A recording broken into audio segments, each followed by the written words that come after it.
Karel die Rispe, Karel the Caterpillar. Onder die silwer skynsel van die volmaan het 'n klein eiertjie op 'n groen blaar gelê. Alles was stil in die tuin.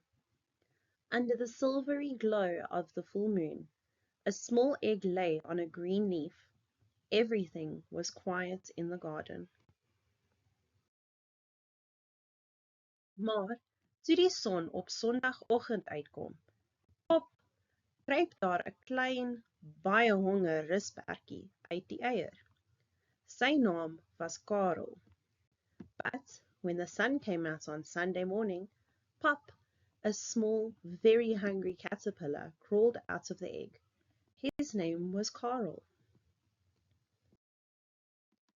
Karel het dadelik begin soek na iets om te eet. Maandag het hy 'n rooi appel geëet. Karel immediately started looking for something to eat. On Monday, he ate a red apple.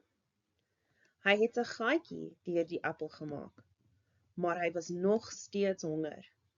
Sy maag het nog geknor. He made a hole in the apple, but he was still hungry. His stomach was still growling. Op Dinsdag het hy 2 groen pere geëet. Sy mond het op en af beweeg. Knaag, knaag, knaag. On Tuesday, he ate 2 green pears. His mouth moved up and down. Gnaw, gnaw, gnaw. Maar selfs na die 2 pere was Karel se maag nog nie vol nie. Hy het vinniger oor die takke beweeg op soek na meer kos. But even after the 2 pears, Karel's stomach was still not full. He moved faster across the sticks in search of more food. Teen Woensdag was Karel baie honger. Hy het 3 blou pruime geëet. Die sap het by sy mondhoeke afgeloop. Maar hy was nog steeds baie honger. By Wednesday, Karel was very hungry. He had eaten 3 blue plums. The juice ran down the corners of his mouth, but he was still very hungry. Ek het meer nodig, het hy gedink, terwyl hy na die volgende boom toe gaan. I need more, he thought, as he went to the next tree. Donderdag was 'n besige dag. Karel het 4 sappige aardbeie geëet. Hulle was soet en vars. Thursday was a busy day. Karel ate 4 juicy strawberries. They were sweet and fresh. Maar vir 'n klein risper wat vinnig groei, was 4 aardbeie nog nie genoeg nie. Hy het al hoe dikker begin word. But for a small caterpillar that quickly grows, 4 strawberries were not enough. He started to get fatter and fatter. Vrydag het hy 5 lemoene geëet. Teen hierdie tyd was Karel nie meer so klein nie. Sy lyf het begin rek en bult. Hy het van een blaar na die ander gespring, maar hy was nog steeds honger. On Friday, he ate 5 oranges.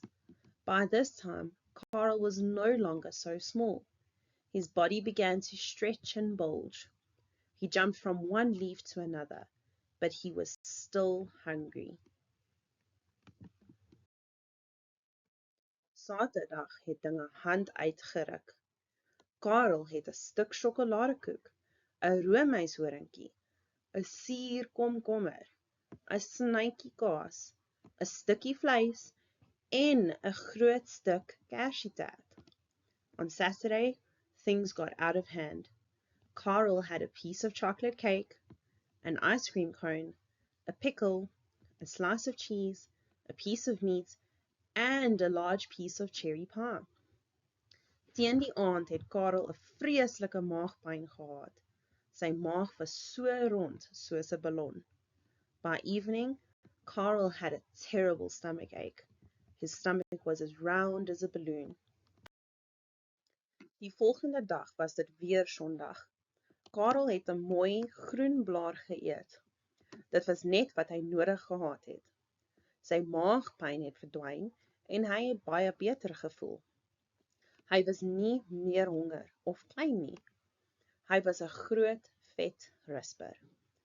The next day was Sunday again. Karel ate a nice green leaf. It was just what he needed. His stomach ache disappeared and he felt much better. He was no longer hungry or small. He was a big, fat caterpillar. Karel het vir homself 'n klein huisie gebou, wat 'n kokon genoem word. Hy het homself styf daarin toegewin. Hy het vir meer as 2 weke daar binne gebly. Dit was donker en knus, maar binne-in was daar besig om 'n wonderwerk te gebeur. Karel built himself a small house called a cocoon. He squeezed himself tightly into it. He stayed inside for more than 2 weeks. It was dark and cozy, but inside a miracle was happening. Uiteindelik het hy 'n gaatjie in die kokon geknaag en homself uitgedruk. Maar hy was nie meer 'n groen risper wat op die grond seil nie. Hy was 'n pragtige skoenlapper, met vlekke van blou, geel en pers, hoog in die lug gevlieg, vry om die hele wêreld te sien. Finally, he gnawed a hole in the cocoon and squeezed himself out, but he was no longer a green caterpillar crawling on the ground. He was a beautiful butterfly with wings of blue, yellow, and purple. He flew high into the sky, free to see the whole world. The end.